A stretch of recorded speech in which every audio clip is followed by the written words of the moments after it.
we've just been hearing good things about the film.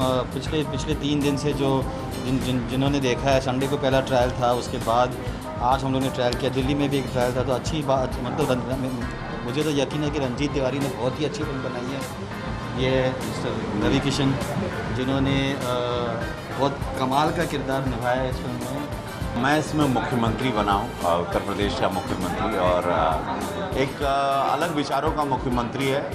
उसके सपने बड़े हैं और डोनाल्ड ट्रंप से भी अपनी कंपटीशन करता है। सो बड़ा एंजॉय होगा उसमें, बड़ा व्यंग भी है, सटायर भी है, बड़ा आनंद भी है, और मज़ा आएगा लोगों को, बहुत मज़ा आएगा। बहुत अच्छा लगा, बिकॉज बहुत सारे कलाकारों के साथ मैंने इतने लंबे करियर में काम किया है। फरहान अख्तर के साथ काम करके ये अच्छा लगा कि उनमें बड़ी ऑनेस्टी है। वो समय को लेके, वक्त को लेके और रिहर्सल को लेके बहुत ऑनेस्ट रहते हैं। वो हमने बहुत कुछ सीखा उनसे कि इतना बड़ा स्वयं एक नाम, एक ब्रांड होने के बावजूद वो अपने काम के प्रति बहुत ही शिद्दत से काम करते हैं।